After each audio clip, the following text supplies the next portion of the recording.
Now let's begin. The bathroom door hung half open, and through it I could see my son's Spider-Man toothbrush still in the holder. It had been there for 3 days, untouched, while Ethan stayed at his grandfather's house. My wife Lorena had insisted. "Dad wants to spend time with him," she'd said, her voice flat in that way it got when she wouldn't hear arguments. "It'll be good for both of them." I'd agreed because I always agreed when it came to her father, Charles Hand. The man had been a district court judge for 30 years before retiring, and Lorena treated his word like scripture. Even now, 2 years after his retirement, people in town still called him Judge Hand with reverence or fear. I'd never been sure which. My name is Troy Blevins, and I used to be someone else entirely. 10 years ago, I worked for a private firm called Meridian Solutions. We didn't have business cards or websites. We existed in the gap between what was legal and what was necessary: corporate investigations, asset recovery, witness location. I was good at it. Too good, maybe. I could walk into a room and in 5 minutes know who was lying, who was scared, and who was dangerous. I could disappear a person's entire digital footprint or create a new identity from scratch. I could make people believe things that weren't true and doubt things that were. Then I met Lorena at a charity gala where I was working security, and she was everything I'd never had: stability, respectability, a life in the light instead of the shadows.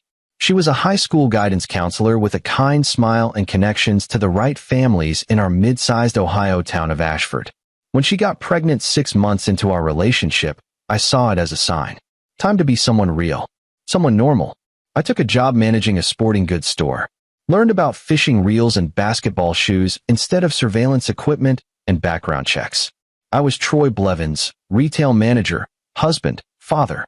The other person I'd been got locked away in a box I never planned to open. The front door opened, and Lorena walked in, her heels clicking on the hardwood. She didn't look at me, just set her purse on the counter and started sorting through mail. "I'm picking up Ethan," I said. She glanced up, her face impassive. "Dad said he'd bring him back tomorrow." "It's been 3 days, Lorena. He has school. 1 day won't hurt." She returned to the mail, her bob of dark hair falling forward to hide her expression. Something cold settled in my gut. Lorena had always deferred to her father, but lately it had gotten worse. Ever since Charles had lost his bid for state senate 6 months ago, he'd become more controlling, more present in our lives. He'd show up unannounced, criticize how we were raising Ethan, make demands disguised as suggestions. "I'm getting him," I said, grabbing my keys. "Troy." I was already out the door. The drive to Charles Hand's house took 20 minutes through Ashford's tree-lined streets.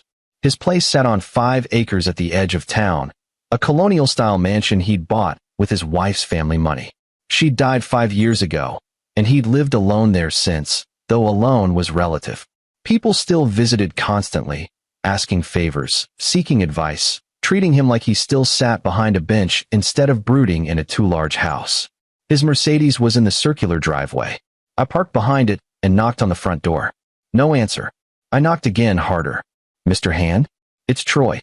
I'm here for Ethan." Silence. Then, faintly from inside the house, a sound that made my blood freeze. A child crying. Not just crying. Sobbing with the kind of desperation that came from real fear. I tried the door. Locked. The crying got louder, and with it came a voice I recognized. Charles, saying something in a low, harsh tone I couldn't make out. Every instinct I'd buried for 10 years came roaring back. I moved to the side of the house, checked the windows. The third one was cracked open, a bathroom. I pushed it wider, pulled myself through. The house was dimly lit, heavy curtains blocking most of the afternoon sun. I moved through the hallway, following the sound. It was coming from upstairs. Charles's voice grew clearer. "Stop that crying. You're soft, just like your father. Someone needs to make you tough." I took the stairs 3 at a time. The door to the guest bedroom was closed. I opened it slowly. Charles stood in the middle of the room, his back to me, holding a leather belt in his right hand. He was a big man, 6'2" and broad-shouldered even at 65, his silver hair perfectly combed. "Where is he?" My voice came out level, controlled. Charles turned, his face showing surprise for just a moment before settling into something harder. "This is my home, Troy. You can't just..." "Where is Ethan?" He gestured toward the closet with the belt. "Learning a lesson about respect." I crossed the room in 2 strides and shoved past him. The closet door was closed. I opened it, and my heart shattered. Ethan was under the bed that was stored in the closet, curled in a ball, his small body shaking. His shirt was off. Even in the dim light, I could see the welts across his back and shoulders, red, angry lines that would leave bruises for weeks. "Hey, buddy," I said softly, crouching down. "It's Dad. Come here." He looked at me with eyes so full of fear and pain that I felt something inside me crack. "Don't make me go back to Grandpa's," he whispered. "Please, Dad. I'll be good. I promise I'll be good. You didn't do anything wrong." I reached for him carefully, letting him come to me at his own pace. He crawled out and pressed against my chest, his whole body trembling. I lifted him up, feeling every welt through his skin, and turned to face Charles. The old man stood there with the belt still in his hand, his expression caught between defiance and calculation. He broke one of my awards, the crystal gavel from the State Bar Association. Then he lied about it. He's 7 years old enough to learn consequences. Charles's jaw tightened. "This is how my father raised me, and I turned out fine." "You're too soft on him, Troy. Lorena knows it." "Why do you think she asked me to?" "Asked you to what?" The words came out cold. Charles hesitated, realizing his mistake. "To discipline him?" I continued. "She asked you to beat our son?" "Discipline," Charles repeated firmly. "There's a difference." I looked at him, really looked at him, and saw what I should have seen years ago. This wasn't just an old man with outdated ideas about parenting. This was a bully who'd spent his entire life in positions of power, surrounded by people too afraid to stand up to him.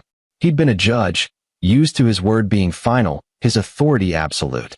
And when he'd lost his Senate race, lost that next step up the ladder, he needed somewhere else to assert control. He'd chosen my son. "We're leaving," I said, heading for the door with Ethan in my arms. "You walk out that door, and there will be consequences," Charles called after me. "I have friends, Troy. Friends who can make your life very difficult." I stopped, looked back at him. "Are you threatening me?" "I'm telling you the way things are." He set the belt down on the dresser with deliberate care. "You married into this family. That comes with certain expectations, certain standards. If you can't meet them, if you're going to cause problems, then maybe you're not the right fit." The casual cruelty of it stunned me. He wasn't just talking about discipline. He was talking about removing me entirely, keeping Ethan, keeping Lorena, reshaping my son in his image. "Stay away from my family," I said. His smile was thin. "Your family? You really don't understand how this works, do you?" I carried Ethan to my car, my mind already working through possibilities, scenarios, moves and countermoves. At home, I brought him straight to his room. The late afternoon sun streamed through his window, highlighting every mark on his back. "I need to take some pictures, buddy. Can you be brave for me?" He nodded, his face streaked with dried tears. I used my phone, documenting every welt, every bruise. 23 total. I counted them twice to be sure. Then I helped him into a soft t-shirt and sat beside him on his bed. "Did Grandpa do this before?" Ethan nodded slowly. "Last time too. And he said if I told, he'd do worse. He said nobody would believe me anyway because he's a judge." He was a judge. Not anymore. He said he still has power. That he could take me away from you and Mom if I was bad. My hands clenched into fists. I forced them to relax. "That's not going to happen. I promise you, Ethan. He's never going to hurt you again." I heard the front door open downstairs. Lorena was home early. I went down to meet her, my phone already in my hand, pulling up the photos. She was in the kitchen, pouring herself wine. She looked tired, her makeup slightly smudged. "You got Ethan," she said without turning around. "Look at these." I held out my phone. She glanced at the screen, and for a moment I saw something flicker across her face. Shock, maybe, or guilt. Then it smoothed away into something harder. Dad called it old-school discipline. It's not that bad. The words hit me like a physical blow. Not that bad. Lorena, look at them. He broke a very expensive award and then lied about it. There have to be consequences. You knew. My voice sounded distant even to my own ears. You knew your father was beating our son, and you let it happen. She took a long drink of wine. My father raised me just fine. I turned out okay. And suddenly I understood. This wasn't about Ethan. This was about Lorena's own childhood, about the things she'd normalized, the pain she'd buried so deep she could watch her own son suffer the same way. Charles' hand had broken her years ago, and now she was standing aside while he broke Ethan. "I'm calling the police," I said. Her head snapped up. "Troy, don't. Please. This is a family matter. We can handle it privately. 23 welts on a 7-year-old's back is not a family matter. My father was a district court judge. He has friends in the police department, the prosecutor's office, everywhere. If you do this, if you try to cause problems, he'll—" She stopped, but I could fill in the rest. "He'll what? Destroy me?" She didn't answer, which was answer enough. I dialed 911. Lorena watched me with something like pity in her eyes, as if I were a child who didn't understand the rules of the world. The operator answered, and I reported the abuse, gave our address, said I had photographic evidence. They arrived 18 minutes later. 2 officers, one older, maybe mid-50s, with a thick mustache and a wedding ring, and one younger, late 20s, still eager. The older one I recognized from around town. Officer Rodney McFarland. He'd been at Charles Hand's retirement party, I remembered. They'd posed for photos together. "Evening, Mr. Blevins," McFarland said, his voice professionally neutral. "We got a call about child abuse. My son is upstairs. His grandfather beat him with a belt. I have photos. Mind if we take a look?" I led them up to Ethan's room. He was lying on his side, his eyes closed, but I could tell he wasn't really sleeping. I showed them the photos on my phone, then carefully lifted Ethan's shirt to show the welts in person. The younger officer's face tightened with anger. McFarland's remained neutral, almost bored. "And who did this?" McFarland asked. "Charles Hand. My father-in-law. My son was staying at his house the past 3 days." Something passed between the 2 officers, a look I recognized from my old life. A silent conversation. "We'll need to take your phone as evidence," McFarland said. "And we'll need you to come down to the station to give a statement." "Of course.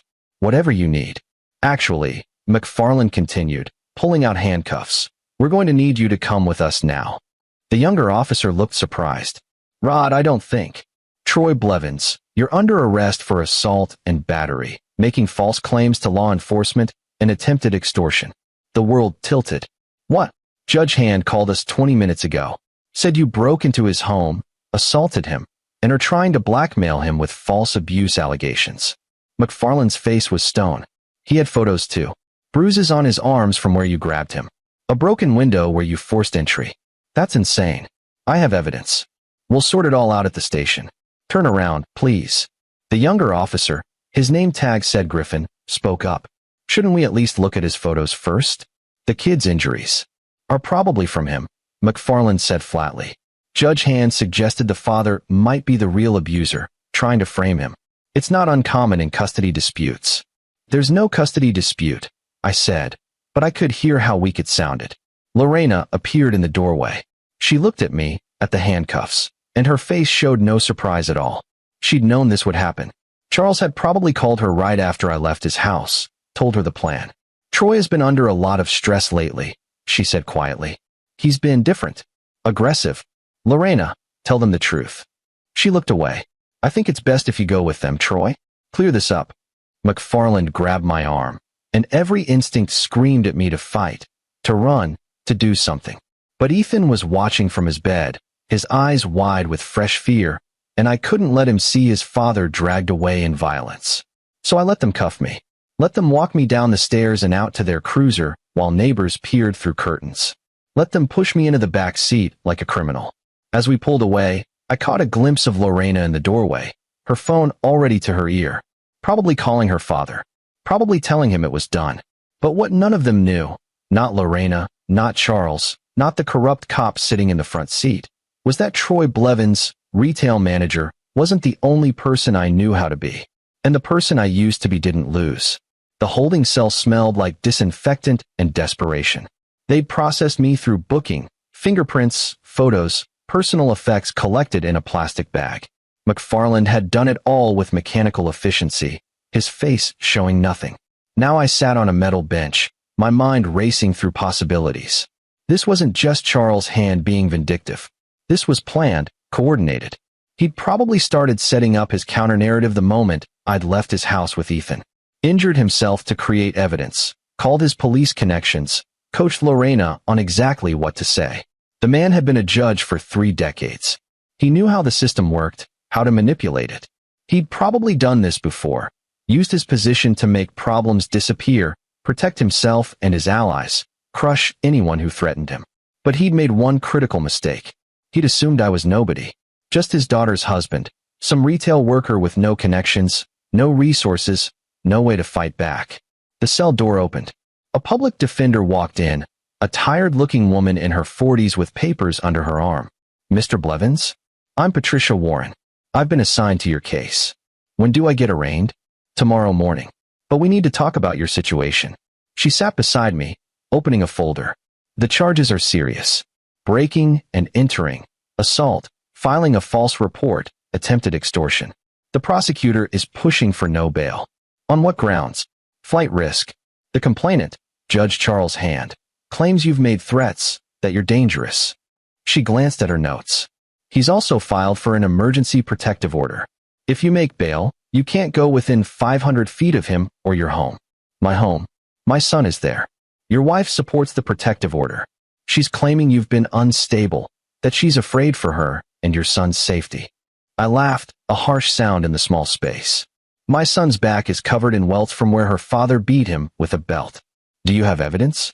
"Photos on my phone, which they confiscated." Warren made a note. "I'll request access to the phone in discovery. But you should know, Judge Hand has a different version. He says you attacked him when he tried to discipline your son appropriately, that you injured your son yourself and are trying to frame him. And people believe that." She gave me a sympathetic look. "Judge Hand is well respected in this town. He has relationships with the prosecutor, most of the police department, half the lawyers at the courthouse." "You're—" She hesitated. "Nobody," I finished. I was going to say at a disadvantage. After she left, I lay on the bench and stared at the ceiling. In my old life, I would have had a dozen ways out of this. Meridian Solutions had connections everywhere. Lawyers, investigators, people who owed favors. But I'd left all that behind. Cut every tie, burned every bridge. I'd wanted to be normal so badly that I'd made myself vulnerable. Charles Hand had found that vulnerability and driven a knife into it. But he didn't know everything. He didn't know about the skills I'd retained, the habits that never really went away. He didn't know that in my job at Meridian, I'd specialized in unraveling exactly this kind of corruption, powerful people using systems to protect themselves and hurt others. He didn't know I'd already started gathering evidence the moment I'd walked into his house. The arraignment was a formality. Judge Preston Swan, a man about 10 years younger than Charles, but clearly influenced by him, set bail at $50,000. I didn't have that kind of money. Lorena certainly wasn't going to post it. So I went back to county jail to await trial. 3 days passed. On the 4th, I got a visitor. Jeffrey McLean walked into the visiting room like he owned it, which, given his reputation, he might have. He was my age, early 40s, with the kind of expensive suit that spoke of serious money. His law firm handled major cases across 3 states. "Troy Blevins," he said, sitting across from me. Or should I say Troy Morrison? My old name. The one I'd legally changed when I left Meridian. "How did you?" "I did my homework. Made some calls. Talked to some people who used to work with you." He leaned back in his chair. "Turns out, you were very good at your job. Good enough that some people were disappointed when you disappeared. That life is over." "Is it?" He pulled out a tablet, showed me a news article. Charles Hand announces bid for county commissioner. Expected to win easily given his reputation and connections. He swiped to another article. Local police chief Rodney McFarland endorses Hand's candidacy. The two have a long working relationship. McFarland, the cop who'd arrested me. Not just a cop, the police chief. "They're building something," McLean continued. "Hand wants back in power. He's got law enforcement, the prosecutor's office, half the business community in his pocket. And you threaten that. By reporting child abuse. By standing up to him. By showing you won't fall in line." He put the tablet away. "People like Hand can't tolerate that. He needs everyone to know he's untouchable. Why are you here?" "Because I've been watching Charles Hand for 2 years. Building a case. And you just handed me the perfect opening." He smiled, but it wasn't friendly. "I'm going to get you out of here, Troy. Then you're going to help me destroy him." I studied him. "What's your angle?" "Personal. Hand was the judge who presided over my sister's divorce 3 years ago. Her husband was abusive, documented police reports, hospital visits, witnesses. Hand ruled in the husband's favor anyway. Gave him full custody of their daughter." McLean's voice stayed level. but I could hear the anger underneath. My niece killed herself 6 months later. Jumped off a bridge. She was 9 years old. The words hung in the air between us. I've spent 2 years investigating Hand, McLean continued. His connections, his corruption, the favors he's traded. But it's all circumstantial. What you have, those photos, your testimony, your son's testimony, that's direct evidence of abuse from someone with his credibility. It's the crack in his armor I've been looking for. They confiscated my phone. I'm filing a motion to have it released as defense evidence. Judge Swan will fight it, but I'll win eventually. Meanwhile, I need you to tell me everything. Every detail about what happened, about your father-in-law, about your wife's involvement. Over the next hour, I told him, not just about finding Ethan, but about the years leading up to it. Charles's increasing control, Lorena's deference, the subtle warning signs I'd ignored. McLean took notes, asked sharp questions, pushed for specifics. Your wife is complicit, he said finally. She helped set you up. I know. That matters. We can use it. He closed his notebook. I'll have you out on bail by tomorrow. When you get out, don't go home. I have a secure apartment you can use. And don't try to contact your son, not yet. They're watching for that. How long until trial? Months. But we're not waiting for trial. He stood up. We're going to dismantle Charles' Hand piece by piece. We're going to expose every dirty deal, every favor, every abuse of power. And by the time we're done, he won't just lose his case against you. He'll lose everything. Why are you doing this? Really? McLean's expression hardened. Because men like Hand think they're gods. They think their power makes them untouchable. They think they can hurt children and walk away clean. He headed for the door, then paused. I'm doing this because my niece deserved better. And so does your son. After he left, I sat in my cell and thought about what came next. McLean was offering me a way out, a chance to fight back through legal channels. It was the smart play, the safe play. But I knew the system. I'd seen how it could be manipulated, how people like Charles Hand could drag things out for years, make evidence disappear, intimidate witnesses. Even with McLean's help, there were no guarantees. Which meant I needed insurance. I needed to start working my own angles, building my own case against Charles Hand. Not just legal evidence, leverage. The kind of information that powerful people would pay to keep buried. The kind I used to specialize in finding. McLean got me out the next day. The bail was covered by his firm, a loan against future settlement. He explained, though we both knew I'd never be able to pay it back through legal means. Lorena had already filed for divorce and sole custody. The emergency protective order meant I couldn't go within 500 feet of my home or Charles Hand. The apartment McLean set me up in was a one-bedroom in a nondescript building across town. Clean, furnished, anonymous. He'd also provided me with a laptop, a burner phone, and access to investigative databases through his firm. Don't do anything that could jeopardize the case, he warned before leaving. No contact with Hand, your wife, or your son. Let me handle the legal side. I agreed because I needed him to trust me. But the moment he left, I started working. First, I needed to understand the full scope of Charles Hand's network. I began with public records, court cases he'd presided over, looking for patterns. Defendants who should have been convicted but weren't. Plaintiffs who should have won but lost. Civil cases where the rulings didn't match the evidence. It took 3 days, but patterns emerged. Hand had consistently ruled in favor of certain lawyers, certain business owners, certain political figures. He'd dismissed abuse allegations against a council member's son. He'd ruled against the city in a zoning dispute that benefited a real estate developer. He'd sealed records in cases that involved prominent families. Each decision, taken alone, could be explained. Together, they painted a picture of systematic corruption. I cross-referenced those cases with campaign contributions to Hand's failed Senate run.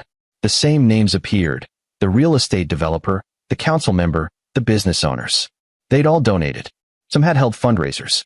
But contributions weren't crimes. I needed more. I thought about Rodney McFarland, the police chief. He'd arrested me without even considering my evidence, following Hand's narrative without question. That suggested a deeper relationship than just professional respect. I started digging into McFarland's background. That's when I found it. 10 years ago, McFarland had been a sergeant accused of using excessive force during an arrest. The complainant had been a young black man named Damon Zimmerman, who claimed McFarland had beaten him during a traffic stop, then planted drugs in his car. The case should have been explosive. There were witnesses, medical records showing Zimmerman's injuries, inconsistencies in McFarland's report. Judge Charles Hand had presided over the internal police review. He'd ruled the complaints unfounded, cleared McFarland of all charges. 6 months later, McFarland was promoted to lieutenant. 3 years after that, captain. Now he was chief. Zimmerman had served 2 years for the planted drugs. He'd been released early for good behavior, but his record had made it impossible to get decent work. Last known address was a homeless shelter downtown. I found him there on a Wednesday afternoon. Damon Zimmerman was 32, but looked older, his face lined with hardship. He was suspicious when I approached, but he agreed to talk when I mentioned Charles Hand's name. We sat in a coffee shop 3 blocks from the shelter. I bought him lunch and listened to his story. I was 22, he said. No record, no history of trouble. McFarland pulled me over for a broken taillight. Asked to search my car, I said no. He dragged me out, beat me on the side of the road. Next thing I know, he's pulling a bag of cocaine out from under my seat. You claimed it was planted. Because it was. I never used drugs, never sold them. But who's going to believe me over a cop? He took a bite of his sandwich. My lawyer said we had a good case. Witnesses saw the beating. My injuries were documented. Then Judge Hand took over the review. What happened? He dismissed everything. Said the witnesses weren't credible. Said my injuries could have been from resisting arrest. Said McFarland's word was good enough. Zimmerman's hands clenched around his coffee cup. I tried to appeal, but by then I'd been convicted on the drug charge. No one wanted to touch it. Would you be willing to testify about what happened? He laughed bitterly. Who'd believe me now? I've got a drug conviction. I've been homeless for 3 years. Meanwhile, McFarland is running the police department and Hand is running for county commissioner. What if I told you I have evidence that Hand is corrupt, that I'm building a case against him? Zimmerman studied me. Why would you do that? Because he hurt my son, and he's trying to take my son away from me permanently. Something shifted in his expression. What do you need? Over the next week, I tracked down 3 more people with similar stories. Cases where Charles Hand had ruled in ways that protected the powerful and punished the vulnerable. A domestic violence victim whose restraining order Hand had denied. A worker injured on a construction site whose lawsuit Hand had dismissed. A teenage girl whose sexual assault case Hand had thrown out on technical grounds. Each one had been silenced, intimidated, or simply given up fighting a system that was rigged against them. Each one had assumed they were alone. I showed them they weren't. Meanwhile, McLean was making progress on the legal front. He'd gotten my phone released as evidence, and the photos of Ethan's injuries were now part of the official record. He'd also found inconsistencies in McFarland's arrest report, times that didn't match up, witnesses who were never interviewed, evidence that wasn't properly documented. We're building a solid defense, he told me during one of our meetings. But I'm worried about the judge. Swan is Hand's protege. He's going to rule against us at every turn. Can we get a different judge? I'm trying. Filed a motion for recusal based on Swan's relationship with Hand. But it's a long shot. I nodded, but my mind was elsewhere.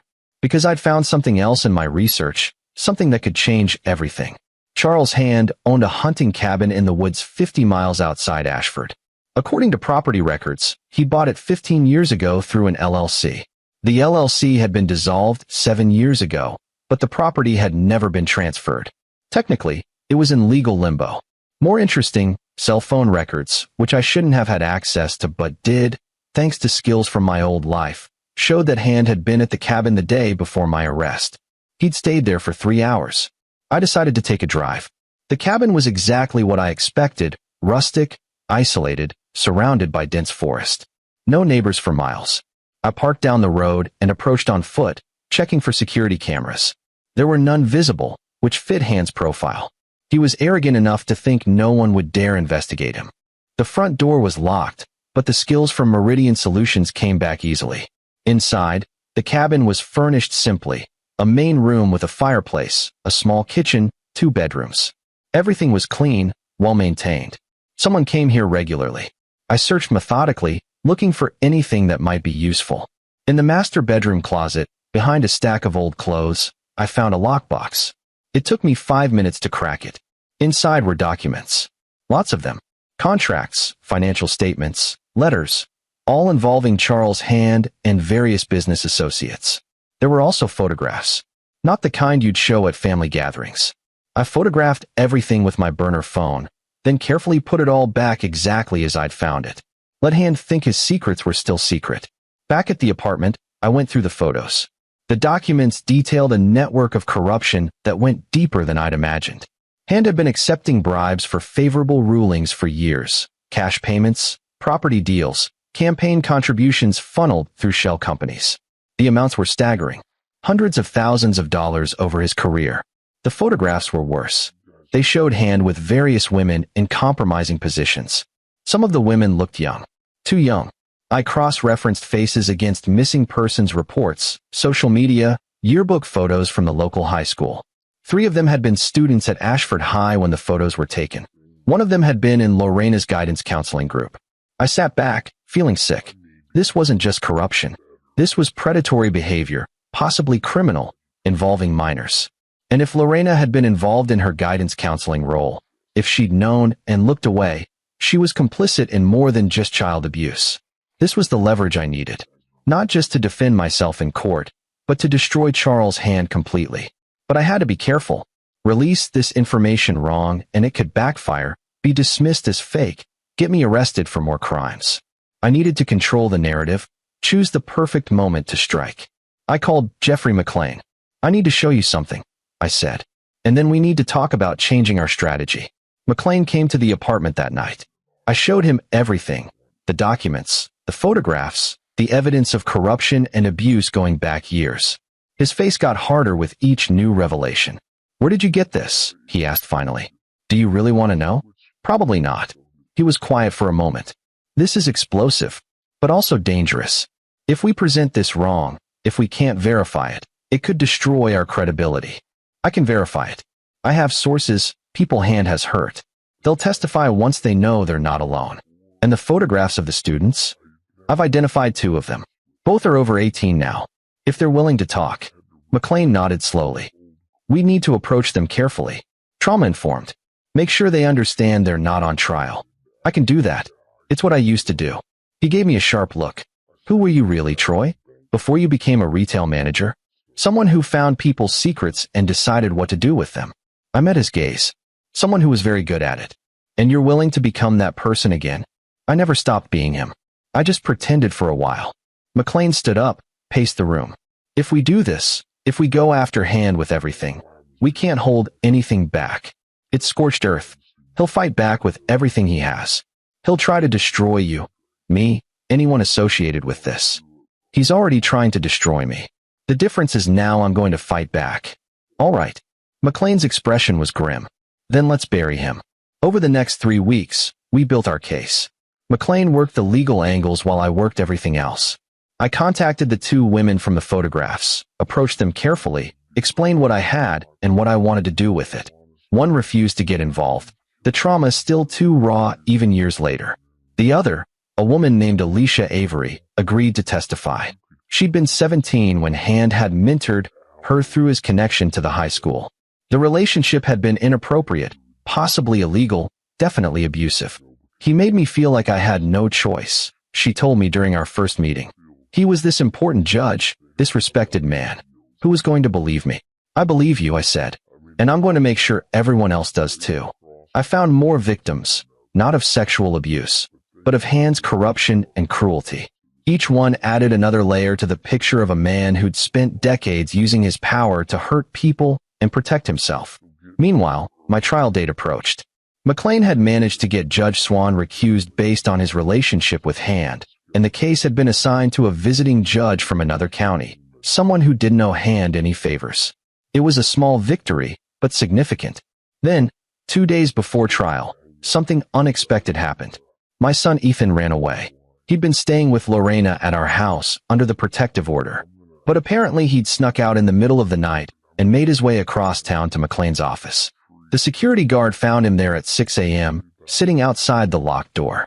He says he wants to talk to his father. The guard told me over the phone. Says he has things to tell the court. McLean and I picked him up together. Ethan looked thin, scared, but determined. The moment he saw me, he ran into my arms. I want to live with you, he said. Not Mom. Not Grandpa. You. I'm working on that, buddy. I know what Grandpa did. I know he lied about you. His voice was small but firm. I want to tell the judge. I want to tell everyone. McLean crouched down to Ethan's level. That's very brave. But you understand what that means? Your grandfather and your mother, they'll hear everything you say. It might be scary. Scarier than going back. Ethan looked at him with eyes too old for 7. Grandpa said if I told anyone the truth, he'd make sure I never saw Dad again. But I don't care. I'm not lying for him anymore. I looked at McLean. He nodded. Okay, I told Ethan. Then we'll make sure everyone hears the truth. That night, I made a decision. Waiting for the trial, playing by the rules, hoping the system would work, it wasn't enough. Even with all our evidence, there was still a chance Hand could manipulate the outcome, intimidate witnesses, find some way to win. Men like him always had one more move, one more connection. I needed to make sure he had nowhere to run. I spent the next 24 hours working nonstop. I compiled everything, the documents from the cabin, the witness statements, the photographs, the financial records, Alicia Avery's testimony. I created a comprehensive dossier that laid out Charles Hand's corruption in devastating detail. Then I sent copies to everyone who mattered. The county prosecutor, the state attorney general, the FBI field office in Cleveland, the local newspaper, 3 television stations, and, just for good measure, every member of the county commissioner board that Hand was planning to run for. I didn't sign my name. Didn't need to. The evidence spoke for itself. By the time the trial started the next morning, the story was already breaking. News vans surrounded the courthouse. Reporters shouted questions at anyone entering or leaving. The prosecutor looked pale and sweating. He'd probably just realized his office had been protecting a criminal for years. Charles Hand arrived with his lawyers, still projecting confidence. But I could see the cracks in his armor. His smile was too tight. His eyes kept darting to the news crews. Inside the courtroom, McLean leaned over to me. That was you. I have no idea what you're talking about. Troy, I made sure he can't run, can't hide, can't make this go away quietly. I watched Hand take his seat across the aisle. Now we finish it. The trial lasted 3 days, but everyone knew it was over before it really began. The visiting judge, a stern woman named Joan Murray, made it clear she had no patience for games. She'd seen the news reports, reviewed the evidence that had been leaked, and was determined to get to the truth. Ethan testified first. He was scared, his voice shaking, but he told the truth. Described the beatings, the threats, the fear. Described how his mother had known and done nothing. Described how his grandfather had told him that powerful people didn't face consequences. Lorena sat in the gallery, her face blank. She didn't look at Ethan once during his testimony. Then came the medical examiner who'd reviewed my photos. The child psychologist who'd evaluated Ethan. The expert on child abuse patterns. Each one confirmed what anyone with eyes could see. My son had been systematically abused, and Charles Hand was responsible. Hand's lawyers tried to maintain the narrative that I'd fabricated everything, but it fell apart under scrutiny. The visiting judge saw through every attempt to muddy the waters.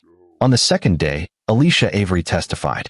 She described her relationship with Hand when she was 17, the inappropriate advances, the abuse of his position. 2 other women came forward during breaks, adding their stories to hers. By the 3rd day, Hand's lawyers were in damage control mode. The criminal charges against me were quietly dropped. The prosecutor announced an investigation into Hand's conduct during his time on the bench. The FBI confirmed they were looking into the corruption allegations. But I wasn't satisfied with just legal victories. On the final day of trial, as Judge Murray was preparing to rule on custody, I stood up. Your Honor, I'd like to make a statement. McLean grabbed my arm. Troy, don't. I pulled away and faced Charles Hand directly. You tried to destroy me because I wouldn't let you hurt my son, I said. You used your power, your connections, your reputation. You made people believe I was the monster while you were the one leaving welts on a child's back. Hand's face reddened. You have no right. I have every right. You made this personal. I pulled out my phone, displayed a photo on the screen. It showed Hand at his hunting cabin with one of the young women from the pictures. You thought you were untouchable. You thought no one would dare stand up to you. You were wrong. His lawyers shouted objections. Judge Murray banged her gavel. But I'd made my point. This ends now, I said to Hand. Your career, your reputation, your freedom, it's all over. And you did it to yourself. Judge Murray ruled in my favor on everything. Full custody of Ethan, a restraining order against both Charles Hand and Lorena, and a referral to Child Protective Services regarding Lorena's neglect. The criminal charges against me were formally dismissed with prejudice.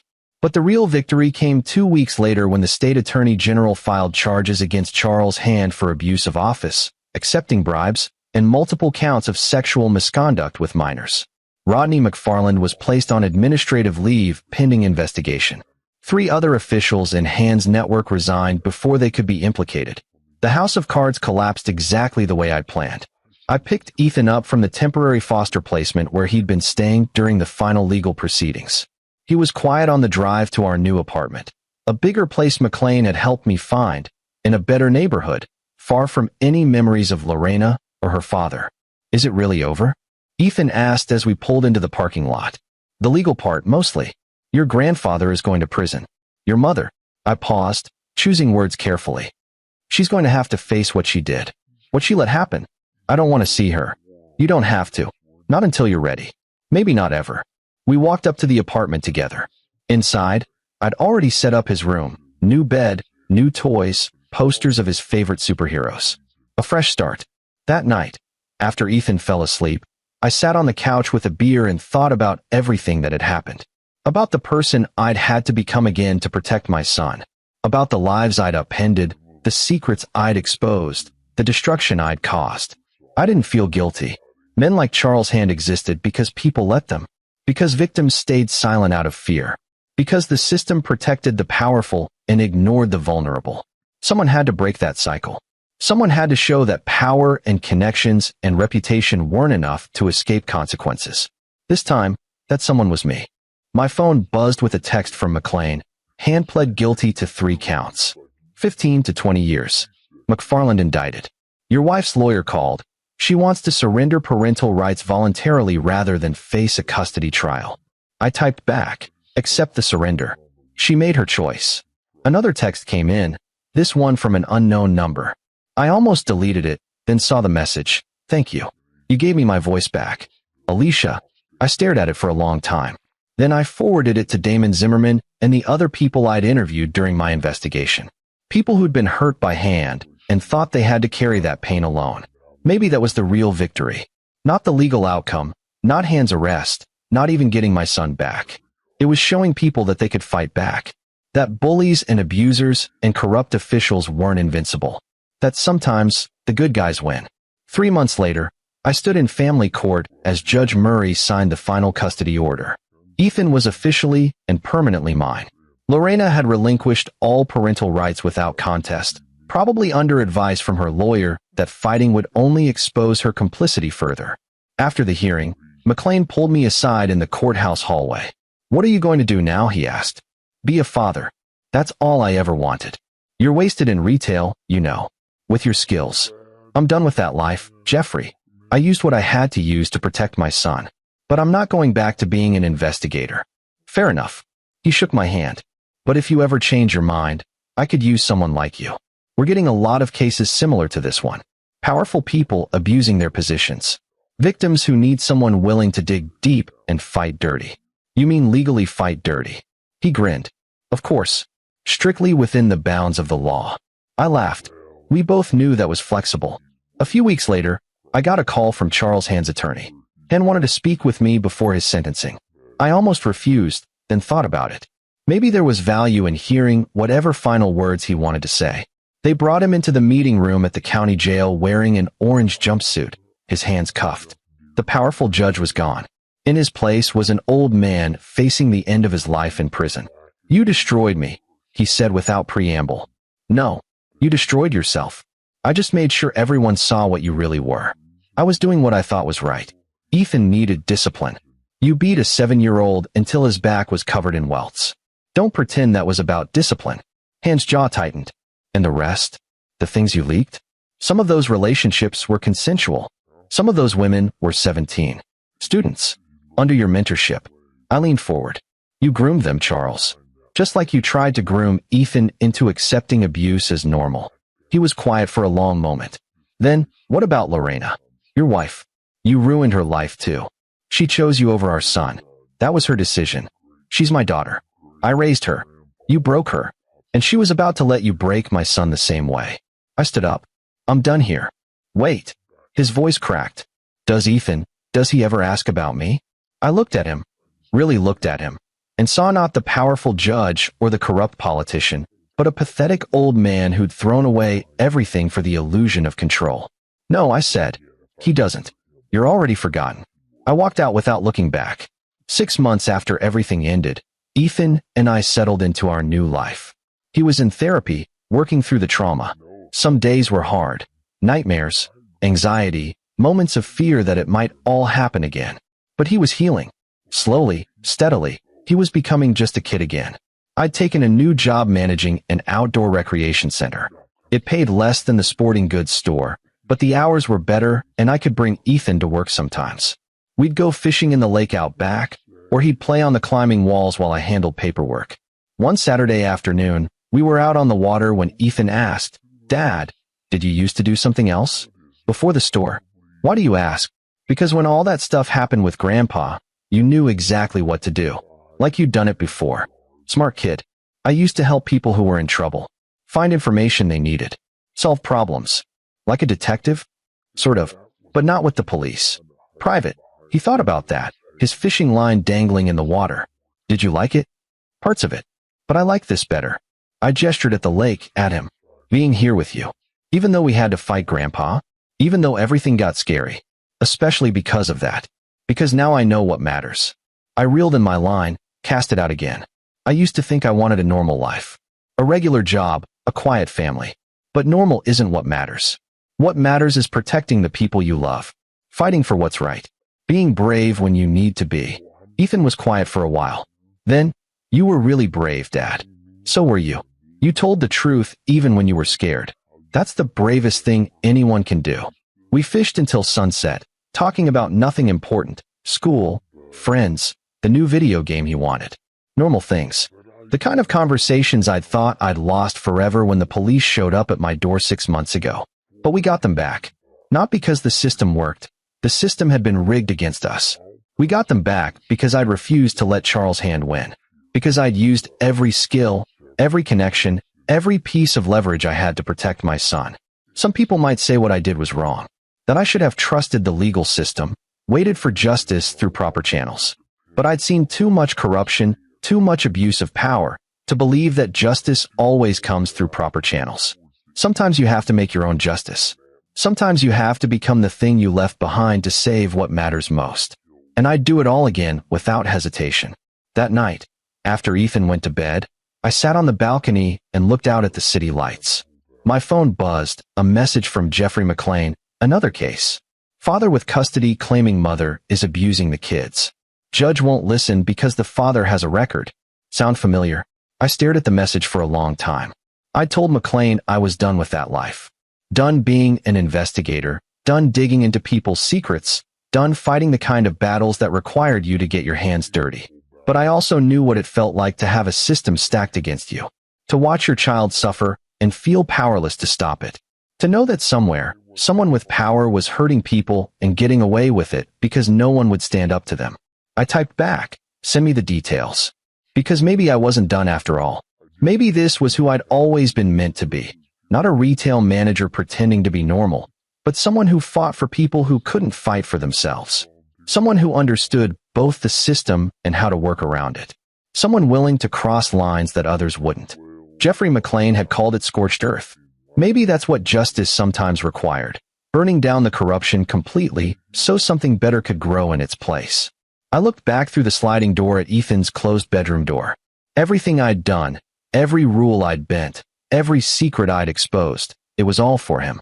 To give him a childhood free from fear, a future where he didn't have to bow to bullies. And if other kids needed that same protection, if other parents needed someone to fight when the system failed them, then maybe I had an obligation to help. Not as Troy Blevins, retail manager, as who I really was underneath. The phone buzzed again. This time it was Alicia Avery. "I'm testifying before the State Judicial Board next week about Hand and other judges I've learned about. Thank you for giving me the courage to speak up. You changed my life." Then Damon Zimmerman. "Got a job interview tomorrow. Real job, decent pay. First one in 3 years. Turns out being vindicated helps. Couldn't have happened without you." More messages came in. A woman whose domestic violence case hand had dismissed thanking me for exposing him. A man whose custody battle hand had manipulated telling me he was filing for a new hearing. Person after person whose lives had been damaged by corruption and abuse of power, now finding their voices, fighting back. This was what winning looked like. Not just my personal victory, but a ripple effect of people standing up, demanding better, refusing to stay silent. And I'd helped start it. I pulled up McLean's message again, read the details of the new case. A father named Doug Winters whose ex-wife was allegedly abusing their 2 kids, but the judge, another one of Hans' old buddies, refused to hear evidence because Winters had a DUI from 5 years ago. The same pattern of powerful people protecting each other, vulnerable people getting hurt. I started making notes. Research I'd need to do. People I'd need to talk to. Systems I'd need to understand and exploit. I told McLean I was done with this life. But maybe you never really leave some things behind. Maybe they're part of who you are, and trying to pretend otherwise just means you're lying to yourself. I wasn't Troy Morrison anymore, the investigator who worked in shadows and moral gray areas. But I wasn't just Troy Blevins, the retail manager either. I was something new. A father who'd do anything to protect his son. A man who understood how to fight the system from the inside. Someone who'd been tested and come out stronger. Someone who knew that sometimes the only way to stop bad people was to be willing to get your hands dirty in ways they never expected.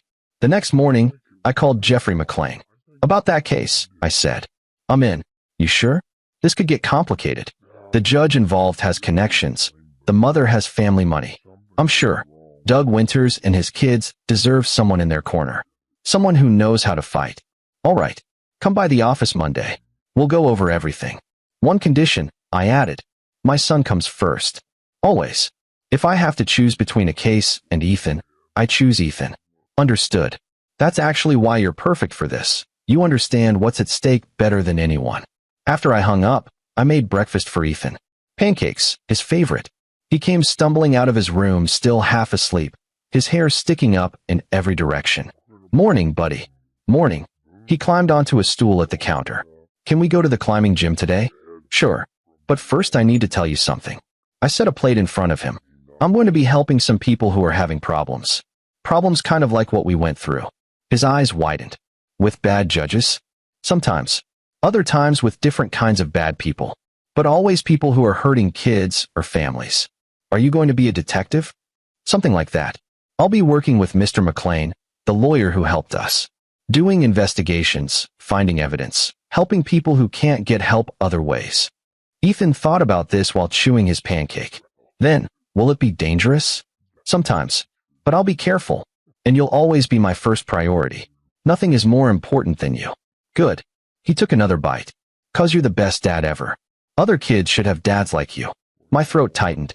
I'll do my best to help them. We spent the day at the climbing gym. Ethan was getting better. He made it 3/4 of the way up the wall before his arms gave out. I spotted him from below, ready to catch him if he fell, but he didn't fall. He carefully climbed back down and tried again. That's what we both were doing, I realized. Climbing back from the fall, trying again, getting stronger each time. On Monday, I went to McLean's office and reviewed the Winters case. It was worse than I'd thought.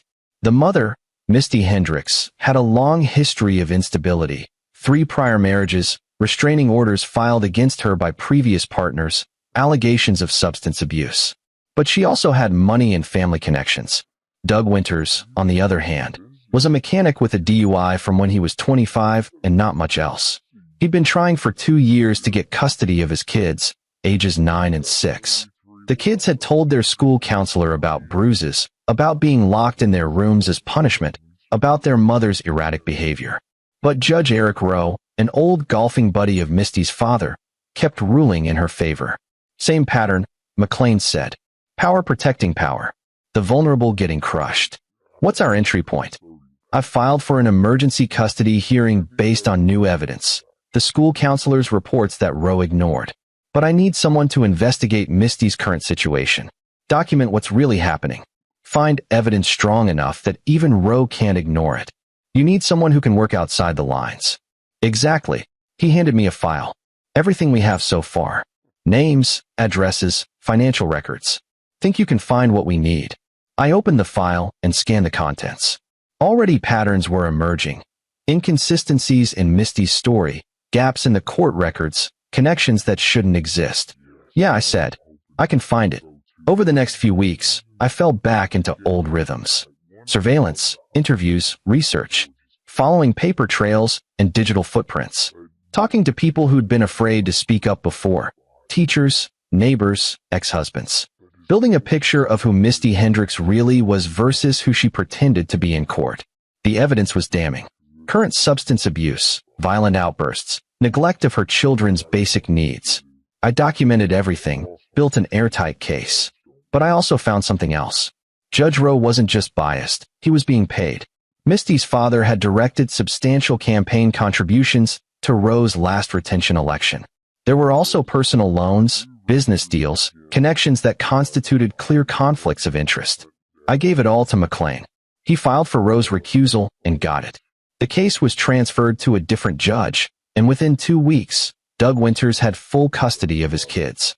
The day after the ruling, Doug came to McLean's office to thank us. He broke down crying when he saw me, not from sadness, but from relief so overwhelming he couldn't contain it. I thought I'd lost them, he said. I thought the system was going to let her keep hurting them, and I couldn't do anything. You did the most important thing, I told him. You didn't give up. You kept fighting. Because of you. You found what I couldn't find. You knew how to fight back. After he left, McLean looked at me thoughtfully. You're good at this. Really good. Better than anyone I've worked with. I've had practice. What you did with Winters, it's not just investigation. It's something more. You see the whole picture. How everything connects. How to find the pressure points. It's what I was trained to do. He leaned back in his chair. I want to offer you something. A permanent position. You'd work investigations for cases like this. Abused kids, corrupt officials, systems that fail the people they're supposed to protect. I'd handle the legal side. You'd handle everything else.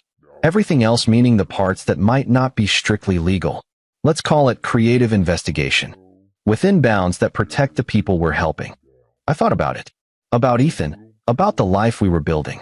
About whether I could do this work without losing myself in it the way I had before. But I also thought about Doug Winters' kids, now safe with their father. About Alicia Avery, finding her voice. About Damon Zimmerman, getting a real chance at rebuilding his life. Part-time, I said finally. I need to be there for Ethan. He comes first. Of course, we'll work around your schedule. And I have full discretion on methods. You don't ask, I don't tell. Understood. We shook on it. That night, I told Ethan about the job. He was excited, proud that his dad was helping people. He didn't need to know the details of how, just that I was using my skills to protect kids like him. Does this mean you're like a superhero? He asked. I laughed. No, buddy. I'm just a guy who knows how to find information and help people use it. That's what superheroes do. They help people. Maybe he was right. Maybe being a superhero didn't mean having powers or wearing a cape. Maybe it just meant standing up when others wouldn't. Fighting back when the system failed. Protecting the vulnerable from the powerful. I thought about Charles Hand, sitting in prison, his empire of corruption destroyed. About Rodney McFarland, facing his own criminal charges. About Lorena, living alone now with the knowledge of what she'd enabled. They'd all thought they were untouchable. They'd all learned otherwise. And there were more like them out there. More corrupt judges, more abusive officials, more systems that needed to be torn down and rebuilt. More Charles Hands waiting to hurt more kids.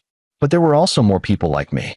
People who'd been victims, who'd fought back, who knew how the system really worked and how to beat it. The difference was, I knew how to fight in ways they didn't expect.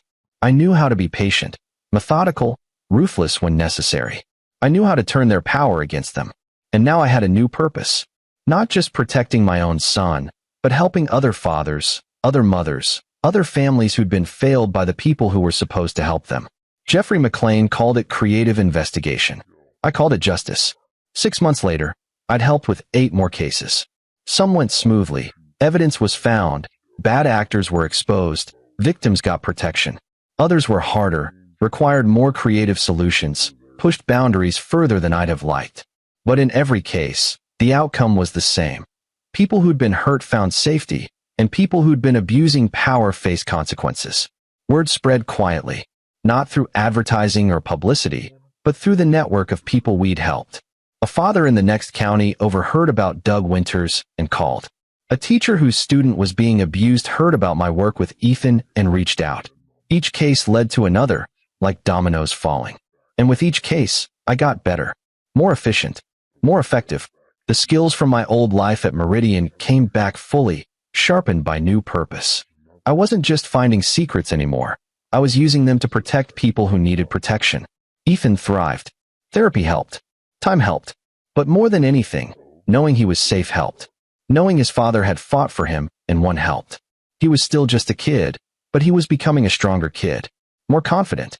Less afraid. Sometimes he'd ask about the cases I was working on. I'd tell him what I could, always framed as helping families in trouble. He seemed to understand that some things had to stay confidential, that privacy mattered. When I grow up, he said one night before bed, I want to help people like you do. You can be anything you want, buddy. But I want to be like you. Because you're brave and you fight for people.